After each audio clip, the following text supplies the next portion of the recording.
are listening to the most original talk radio station anywhere.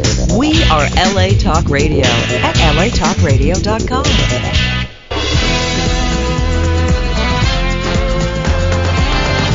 You're listening to Oscar's Guitar Shop with Oscar Jordan, right here on LA Talk Radio. 5, 4, 3, 2, 1. Thunderbirds are go. What? No.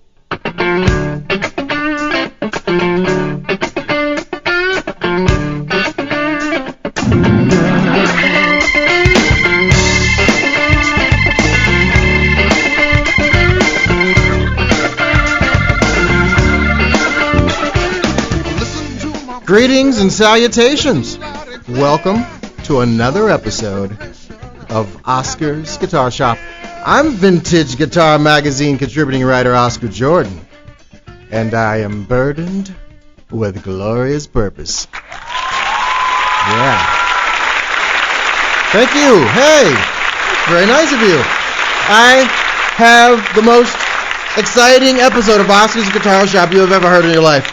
It is jam-packed with magical elves, elitist fairies, wax lips, and beautiful women who make excellent sandwiches. I am not lying to you. It's going to be truly awesome. Welcome to heaven. Ladies and gentlemen, this is not a sausage fest, but we're tuning down to C, so brace for impact. I want to give a quick shout out to John Graham at the Twin Towers Correctional Facility in Los Angeles. John, keep your pimp hand strong. Also, check out pedalswithacause.com and find out how you can help those less fortunate than yourself. Be a helper. A helper is good, you know. That's the way we want to be. Oscar's Guitar Shop is powered by Music Connection magazine, informing music people, industry professionals, and support services since 1977. Visit them at musicconnection.com. Also, True Tone Music. Visit them at truetonemusic.com, making your music come to life. And last but not least, Mojave Ampworks. Visit the Oasis of Tone at mojaveampworks.com. Find out what Peter Frampton, Billy Gibbons, and George Lynch are talking about. mojaveampworks.com. Would you like to help support Oscar's Guitar Shop? Would you? Go to oscarsguitarshop.com and click donations to the show. Share the magic inside your wallet. Want to become a sponsor? Email me at oscarsguitarshop@gmail.com. And now, it's time.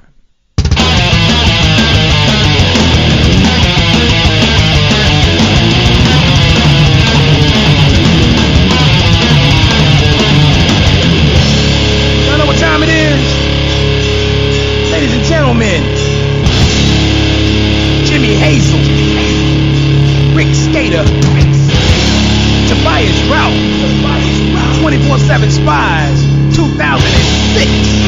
Back up in this mother. You know. Let's go.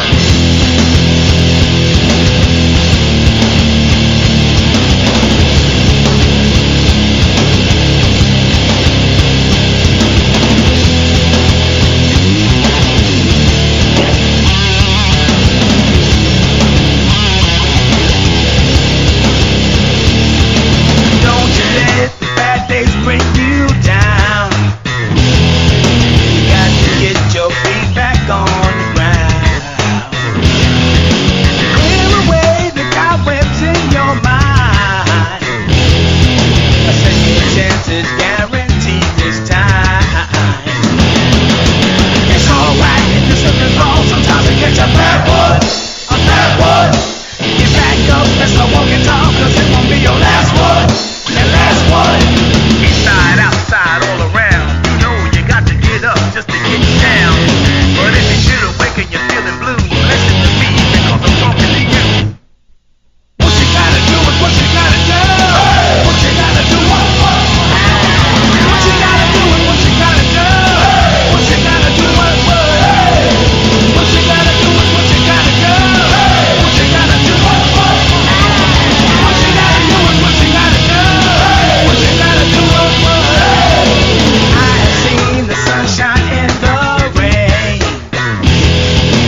Jimi Hazel is Harder Than You.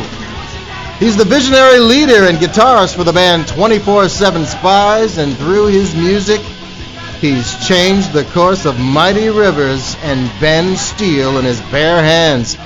Formed in 1986, 24/7 Spyz brought forth the funk, R&B, rock, soul, reggae, punk, and metal, and helped set the template for a fusion of influences that would become the musical template for the heavy metal soul experience. Jimi Hazel has preferred seating amongst the Special Forces commandos of the 80s black rock movement. It was his battles with inept record company executives that made it possible for contemporary artists such as Tosin Abasi and Misha Mansour to make seamless transitions marketing heavy music despite their skin color.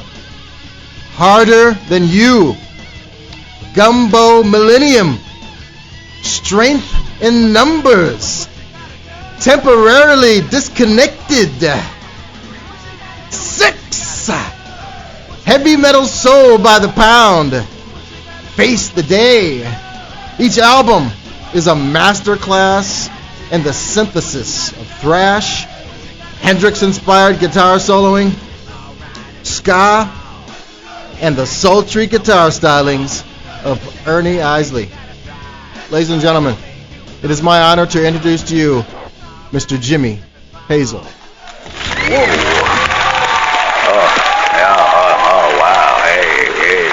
The man of the hour with all the power, the woman's pep, and the man's regret. How do I even speak after that? Where do I go after that? Welcome to the show, man. Thank you, Oscar. What's good, man? Wow, it's really you. So how you been, man? You know, I'm good. I'm here. How's that? That's better than not being here. There you go. I'm just glad to be here, and that means I am good. Yeah. And how are you, sir? I'm doing relatively well. Yes, I believe so. Yes, I'm fine and dandy. So what have you been up to lately? Oh, man. A little bit of this, a little bit of that. Doing some playing? A little bit of playing, not as much playing as I would have liked to. Mm-hmm. We'll call this year a year in the book of Spyz that was the most non-year. Mm-hmm. But everything happens for a reason, and I don't question it. It's all good. A lot of personal stuff happened this year. Kind of took the wind out of the sails. So, you know, a lot of nothing happened this year, but a lot of everything happened this year. Let's put it like that. Yeah. Let's call it a hiatus. An unforeseen and unwanted hiatus. You know what I'm saying? It's like the best way I can say this is what I learned this year more than any other year prior to this one was that you really don't have control over shit. Yeah. God does. There's things that just happen, fall into your lap, fall into your path, and you trip over it, you get up, you keep moving, and sometimes it just kicks you, and it kicks you, and it kicks you. And that was death for me this year. So death showed me something this year that I don't think I ever really understood prior to this year. Mm-hmm. And now when you go through shit like this, does as an artist, does it make you want to write, or does it make you want to just say fuck it? You know, quite honestly, it was a combination of the two. No, it was really, really, really interesting because it started with my niece had passed away, and that started the downward spiral, as I like to call it. Mm-hmm. Because at the end of last year, we were making plans to do a whole lot of things. We were going to finally cut this next record. We were really starting the year off right. We added another guitar player. We added legendary Ronnie Drayton to the band, and we were going to play a show in January. But we were also going to play with Eddie Martinez, Jeffrey Johnson, Burnt Sugar, a whole bunch of wonderful cats, Living Color. And that was the plan. That was supposed to be the beginning of the new year. And my niece passed away on the 9th of January. Jeffrey Johnson got sick right before the gig, and he passed away the week after the gig. And it just kept happening. It kept happening. It kept happening. It kept happening. So I was just trying to figure out, wow, okay, one person left, another person left. And it wound up being a total of 15 between January and June. Mm. And that completely decimated me. I started to write, but I was numb. I couldn't feel anything, and actually I probably felt too much. So in trying to figure it out, I wound up writing what I thought was the makings of the next record. And I put about 6 songs, put them down, walked away from them. And when I came back to them, what I heard, I was like, this is some bullshit. Wait. Why? Why was it bullshit? Well, it wasn't so much that it was bullshit, but okay, for me, I'm my own worst critic. That's probably a good thing, and it's probably a bad thing. But I've heard stuff from other people that I go, God, if I'd have been in that band, I would have never released that shitty record. And the beautiful thing about Spyz has always been whether, we've always tried to maintain a certain level of musical appreciation, meaning that there's only probably one album in our catalog. Okay, everybody, I don't give a fuck what y'all say. Yeah, Temporary Disconnected is my most hated Spyz album. Really? I said it, and it's okay, because I've learned to dig it a little bit more than I used to dig it. I removed the personal dislike of the record, and now I listen to it as a joke record, and it has its good moments, and it has its bad moments. But we've always tried to maintain a certain level. I really don't like filler. And when I listened to what I had written, it wasn't that the songs were bad, but they just sounded very uninspired. Mm-hmm. Yeah. Well, you're probably the wrong person to ask, because you're so close to it. You know what I mean? Yeah, but you know something? It's kind of like, I'm glad it's that way, because if I ever didn't trust my gut, we wouldn't even be speaking right now. Right. And that's the truth. So I went back and I listened to the stuff that I had written, and I really just was kind of like, I wouldn't put this out. It sounds like somebody else trying to be somebody else, mm-hmm. or it just didn't sound like me feeling like myself. So I scrapped it. And what I learned at the end of all the death that had occurred, I learned 3 things, in all honesty. I learned, number 1, you have no say when people leave you. That's up to God. Right. Second thing I learned was that if somebody parties and bullshits their whole life, you can't get mad if they check out from partying and bullshitting. Right.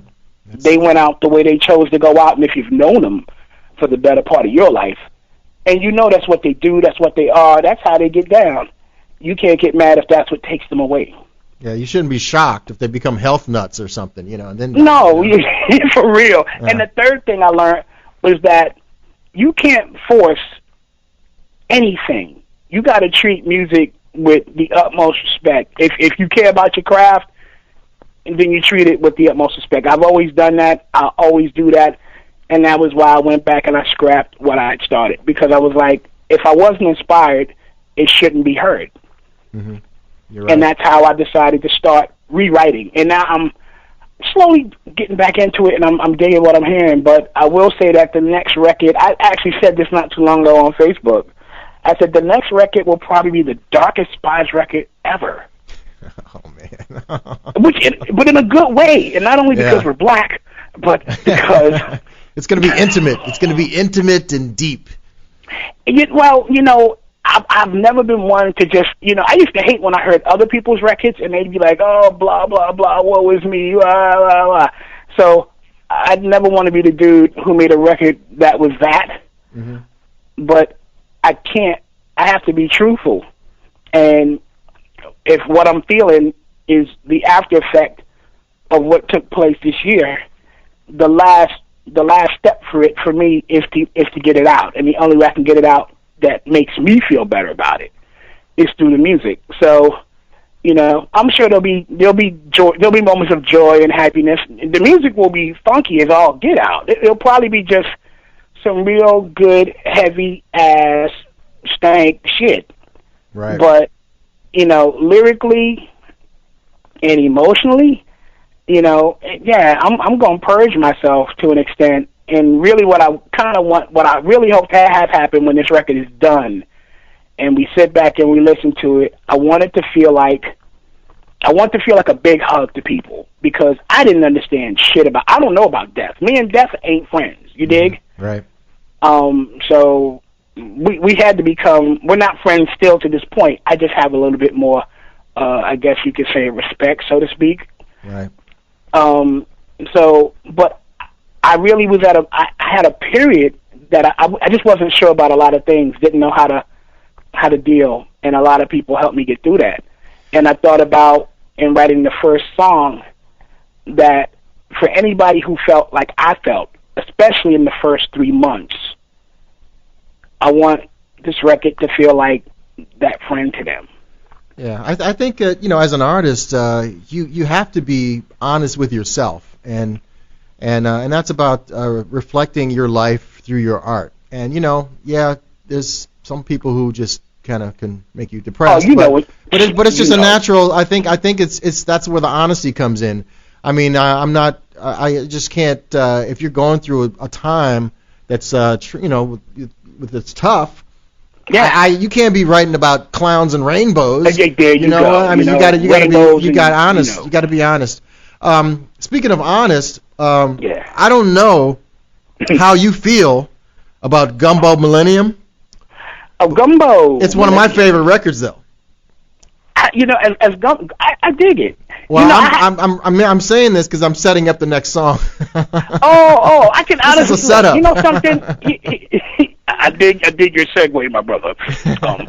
I'm cool with Gumbo. Gumbo tastes great. Gumbo is great, and that's like around the time I first saw you back in the late '80s, and you messed up my mind. So I want to play 1990, just to set the record. You know, you're right. I used to do a lot of drugs, so that's why I lost 5 years. I just want to get this out real quick, because I love when people go, "Oh yeah, the Spyz were the '80s band." No, we didn't even. Our first record didn't drop until the middle of '89. Yeah. We were actually we were in the latter part of '89 was us.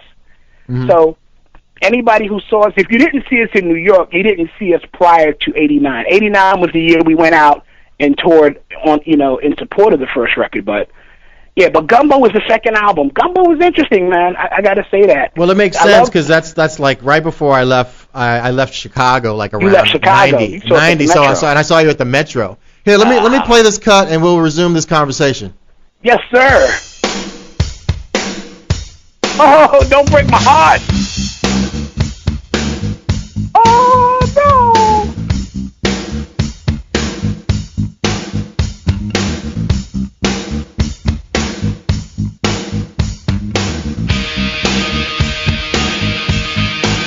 There was you, there was me. It was me. Everything was cool far as I could see. Everything was cool.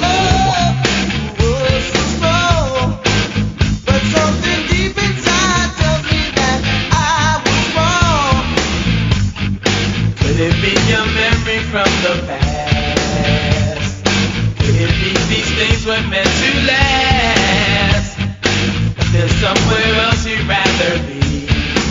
Why don't you cut these ties and set me free? Told you once, told you twice.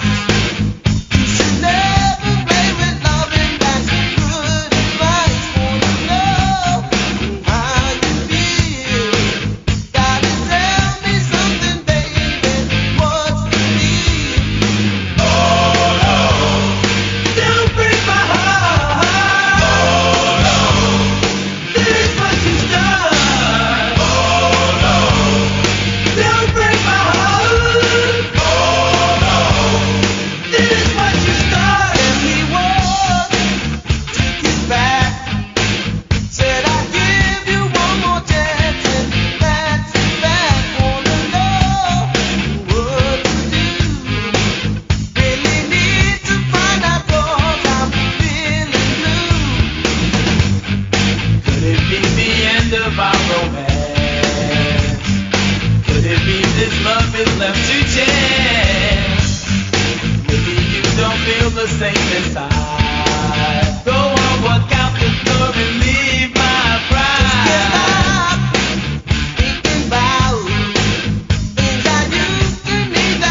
That's one of my favorite tunes, man.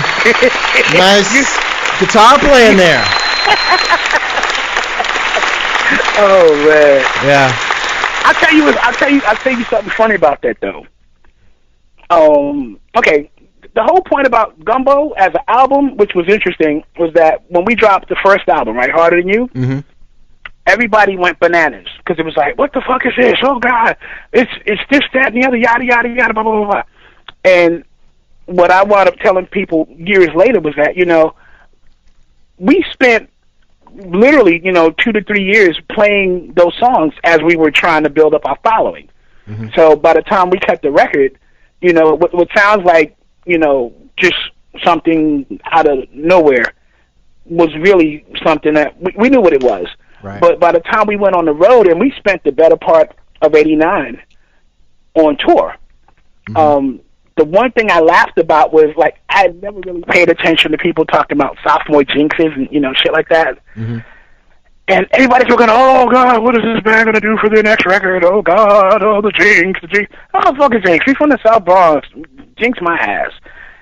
When we finally went in to cut Gumbo, I had written 3 songs on the album. But John Collins' Theory, Heaven and Hell, and Don't Break My Heart. And Don't Break My Heart was really kind of like, I wrote it as a joke, but not a joke. Mm-hmm. Because, you know, it sounded like it could have been one of the hair metal bands if they had some soul. You know what I mean? Mm-hmm. It had that hair band swing to it. So, you know, I put File Under Cheesy next to the title on the album cover. Right. And the listing. Also because it was personal, and it was like I was going with a girl who was taking me through changes, and that was me, like, coming to terms with, like, right from your soul. Right. Honesty and all that stuff. Exactly, yeah. So tell me what it was like growing up in New York, you know, around that 86 to 89 time period, doing what you want to do amidst this musical climate that was like hair metal and 80s music and cocaine, and you trying to find your vision, you know? The 80s sucked. I mean, the 80s had their good points and their bad points. And growing up, we were still in the South Bronx, so it's kind of like basically what was around us was just straight up, you know, b-boy music. You know, it still hadn't become hip-hop, quote-unquote, in terms of the industry. So it was, you know, it was still street, b-boy, that kind of thing. We go downtown to play, and, you know, between, the R&B bands just didn't, you know, everybody wanted to either become the Time. Mm-hmm. Everybody wanted to be somebody else. You know, I think the best thing that came out of that period that everybody emulated here, but badly, was Cameo. Right. You know, everybody was like, ow, ow. I'm like, you know, you need to pay Sugarfoot and you need to pay Larry Blackman. Cut that exactly. out. You know, everybody went out and bought collar baggy suits thanks to the Time, and, you know, so now you got dudes who, you know, Jerry curls dripping, shiny suits, and they're playing like the most mediocre music going, and we funky. Mm-hmm. And then on the other hand, it was like the hair thing was happening, and the hair thing didn't really touch. It touched here, but it didn't. New York was just a really weird place. But all I can say is that the music sucked for the most part, and that was kind of like how we became what we became, because we didn't like what we were hearing. Were you in a bubble? No, not really. I mean, were you trying to push out? Were you trying to push out the hair metal and trying to do your own thing, or were you? No, we weren't even trying to. You know, the beautiful thing was how the band got off. Listen to this. This is great. First show we ever played wasn't even supposed to be a show. There was a club here called Kenny's Castaways that recently closed down. Sad, really sad. The club had been there for like 30 plus, maybe 40 years, something like that. It's been there for a good while, but they just closed down. But they used to have a jam night, and we knew that they had a jam night. So, but what you used to do, you'd come down and you'd sign your name on the sheet, and you put down what you played. And they would pick people at random and call them up to play, you know. So it'd be like completely, you had no idea what was going to happen. And we all decided one day, let's go down. So maybe we can get on or something. And we all went in, each separately, signed our names on the sheet, and just kind of, hung around. And I don't know whether if the dude just noticed that it was, 4 black dudes that came in one after the other and signed their name. It was bass, drums, guitar, and vocals, but they called us all up. And we went up there and we proceeded to play what we were trying to get across. And the people that were there were just kind of like, this is a joke, right? This is a real band. And we had never played out we never played anywhere other than our drummer's bedroom where we rehearsed at. And it was like, so when we finally finished playing like one song, the stage guy goes, tell the truth, you're really a band. We were like, well, yeah. He goes, where have you played before? We're like, here. He's like, wow, you want to do another song? We were like, sure. And we played another song, and he goes, I'll tell you what, why don't you guys come back in 3 weeks, and you can play your first show here? And that's how it happened. But from Candy's Castaways, our second one became CBGB's. There were a wellspring of places to play in New York at that point. There was so many great clubs, you know what I mean, that covered anything and everything. They actually were great outlets for creativity.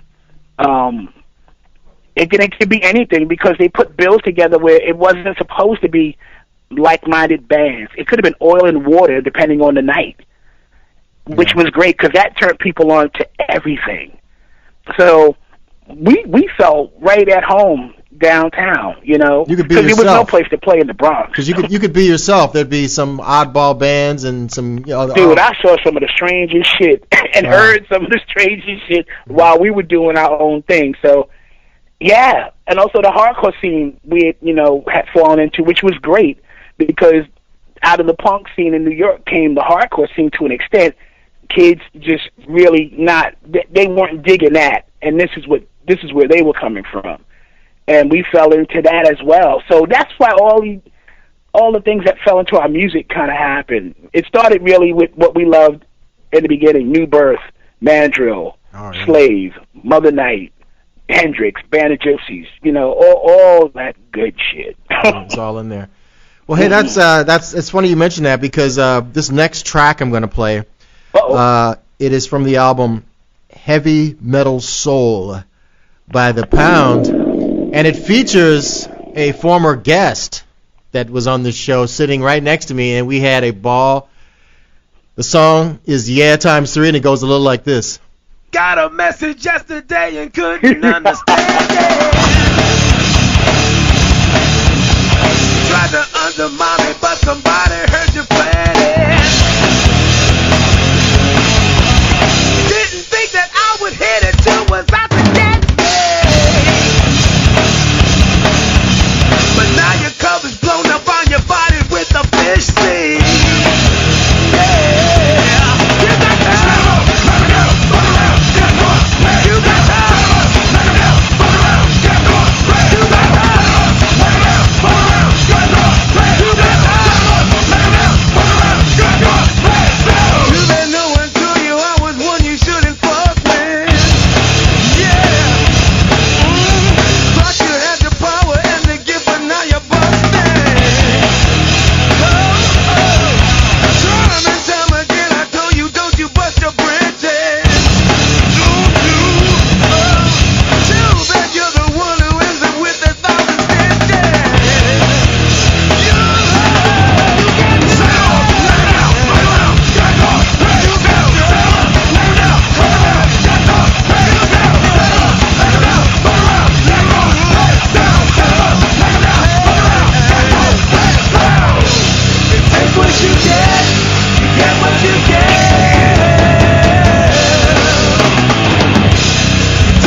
Down, down, down, man. Oh.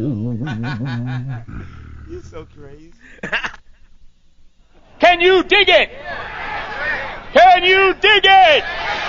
Can you dig it?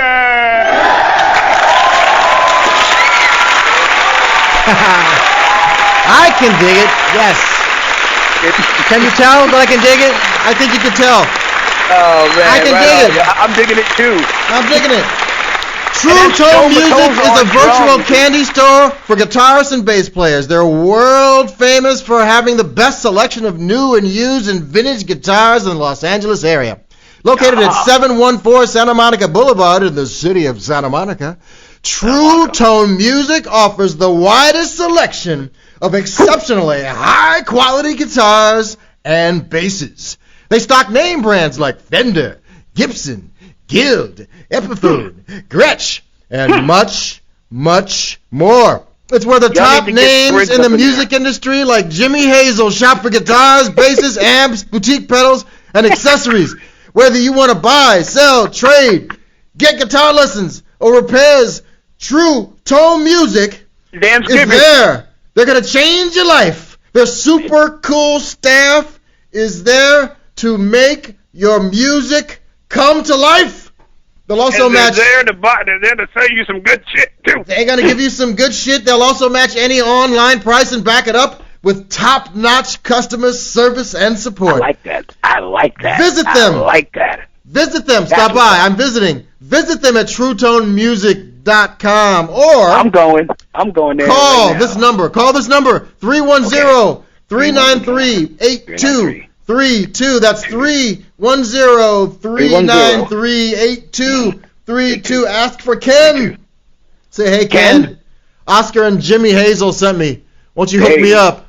Hook me up. Yes. Please. And they will hook you up. Hey, Yay! hey, Jimmy. There's somebody calling in, and I'm going to try to see if I can get him on here, because this is highly technical. I'm gonna check this out. Hey, this is Oscar Jordan with Oscar's Guitar Shop with the great Jimi Hazel. Who's calling? Yes. Welcome to the show. How you doing? I'm doing pretty good. This is Dank. Danky J. Hey, how you doing, And man? I want to speak to my bro hammer, Jimi Hazel. What up, Dang? Hey, what's up, man? If I'd have known that my Facebook family could call, I'd have put the number up, because I got much love for my Facebook family. You dig? Hey, well, you know me. I was gonna find it. I commend you, my brother. Hey, I'm looking forward to the new material, man. I'm being patient and waiting. And, patience, my brother. Patience. You know, I also like to mention that thanks to Mr. Hazel, I have a guitar called Gumbo. Oh, is that what you named the guitar? That's what I named it, baby. Oh, damn. Oh, yes, right on. yes, I did. Yes, I did, because that's what it reminds me of, and I love what you're talking about. Oh, I didn't touch it. It's staying like it is. It is staying exactly like it is. It's staying like it is, and I love it. It just screams. It just screams. But yeah, looking forward to whatever you do next, and me and you always talk from time to time. And I think it was a good thing that when you said you have no choice when somebody leaves you. Yeah. You know, I learned that the hard way. I had a 25-year relationship that ended suddenly and permanently in March.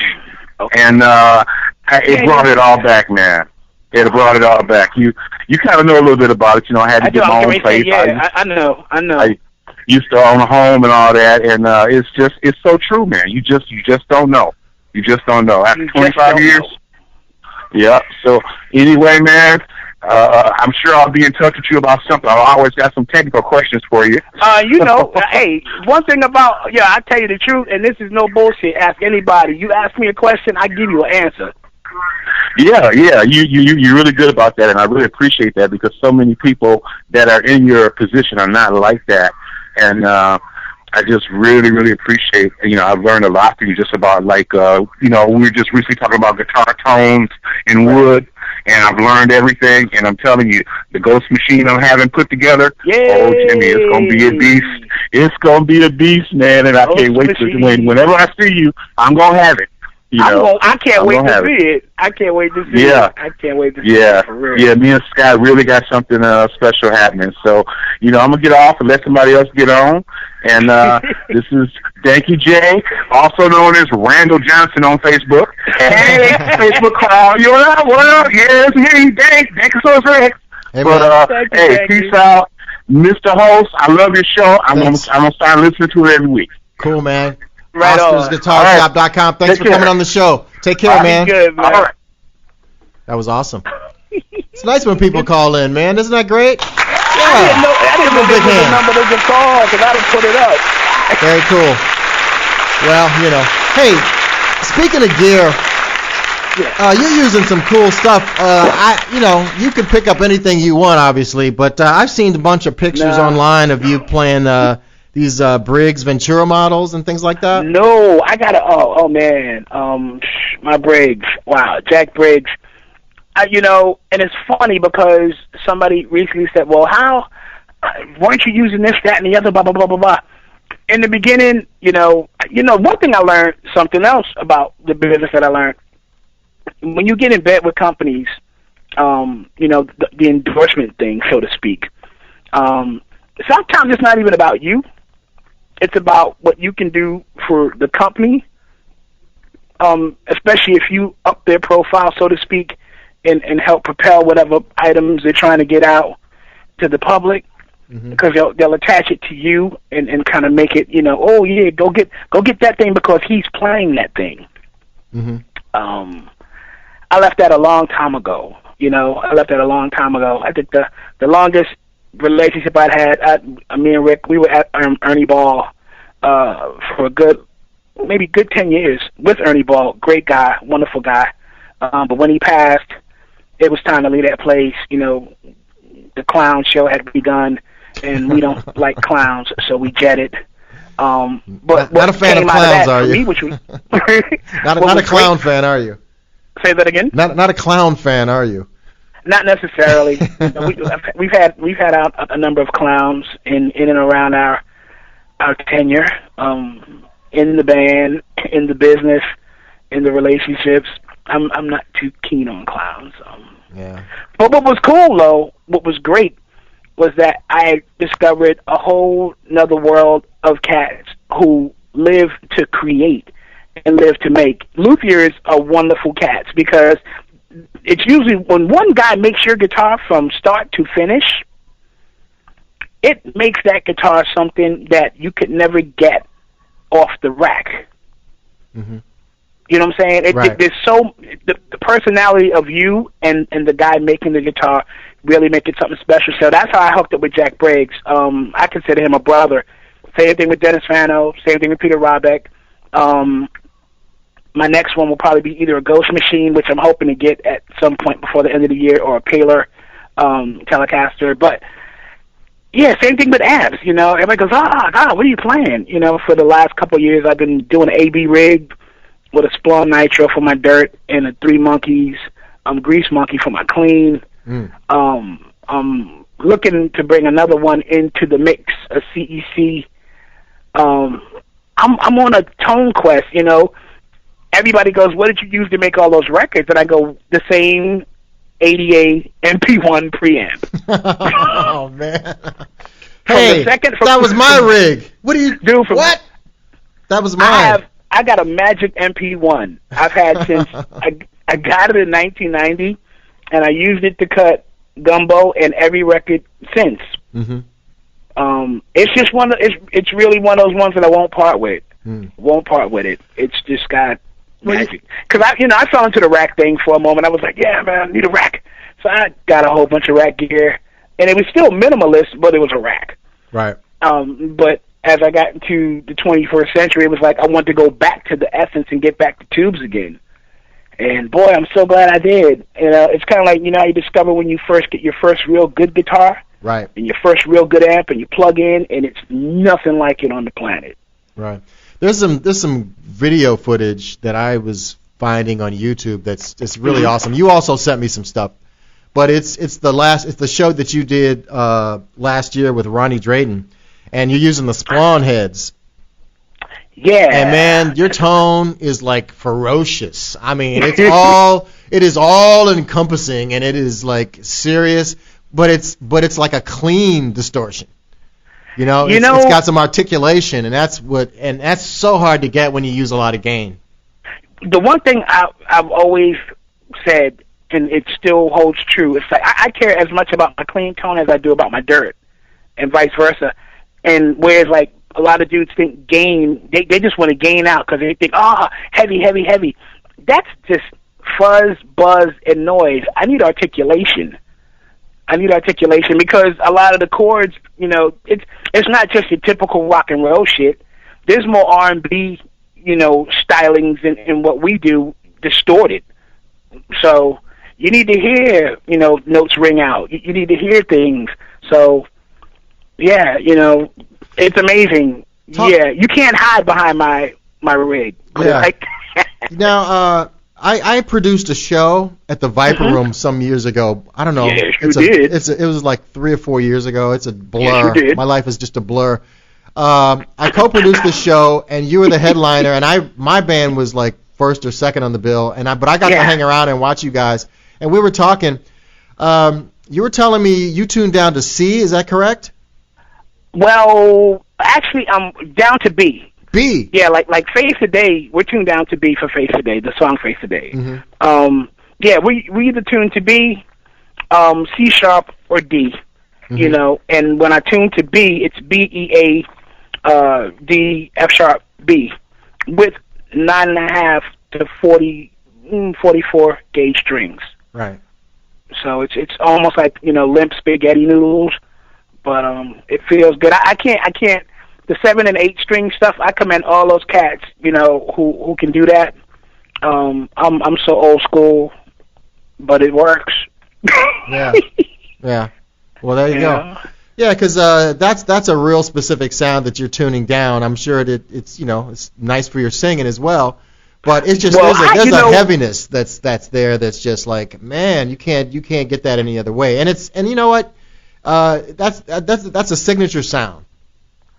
And I think what it is for me, especially once we went through the litany of singers in the band, when I became the singer, I ain't got tiny nuts. No offense to the other cats, but I don't sing in those keys. I don't wear tight pants.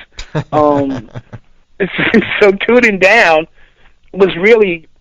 Yeah, it was a way for me to find my voice. I'm not a screamer. I'm not necessarily a yeller. And when I sing, I want to sing, but I want to sing in the places where it's most comfortable. So. Yeah. And also what else I noticed is I'm watching, I'm listening to stuff that I sing, I play. Sometimes it's hard to get that coordination going. And some of the rhythm stuff you do is really complicated with you're sliding up and down and playing licks, and I'm like, damn, man, he's like singing this stuff and he's playing it. That's just you just got it down, man. I compliment you on that. I gotta say thank you to all of the cats who pissed me off, because it was because of them that I decided to become the singer in the band. Because we'd had a lead vocalist, from the beginning. And after he left, we got another lead vocalist. The funny thing is that I always sang. I sang a lot of the background stuff. I sang a lot of the harmony stuff. I sang second parts to the lead stuff. I double the leads, but I was not the singer. But by the time I started to realize that when you write things that are personal to you, you damn sure can't hand it off to this dude over here who's more worried about getting laid and where's the free booze. He ain't going to convey what you're trying to get across in your music because it's personal to you. To him, it's just, I'm going to sing this song and the chicks are going to love me. Yeah, and he's singing your words and he's doing stage dives. You know what I'm saying? Yeah, dude, are you crazy? So that kind of opened up the gateway to, if I'm going to do it, if it's going to be that personal, if it's going to feel personal, then it might as well be personal. So Rick Skater and myself still the two cats from day one, still in this band. Bass player, guitar player. That's my partner in crime right there. You know. Yeah. But we've had a wonderful array of drummers come through this band. Right. Everybody's been great. I have no misgivings or anything. I'm grateful for everybody who's ever been a part of this band from the very beginning to now. Yeah. Jimi Hazel, I want to thank you for coming on the program. I want to thank you. It's just an honor. I'm a huge fan. I want to be like you when I grow up. And keep your pimp hand strong. I can't wait for the new release. You do amazing things. You do great stuff. Well, ladies and gentlemen, that's our show. I'd like to thank our guest, Jimi Hazel. Yay! Set mind to purpose and visit him on Facebook and Twitter. Go forth and purchase every piece of music he has ever written. Google is your friend. We'd also like to thank our sponsors, Music Connection Magazine. Visit them at musicconnectionmagazine.com. Also, True Tone Music. Visit the Oasis of Tone at True Tone Music. You can get everything you've ever wanted and more. Mojave Amp Works. They have good stuff too. Great amps. MojaveAmpWorks.com. Want to become a sponsor? Email me at oscarsguitarshop@gmail.com. Tune in next week when our guest will be the incomparable Leslie West. Take care of yourselves. Be nice to each other. See you next week. Same bat time, same bat channel.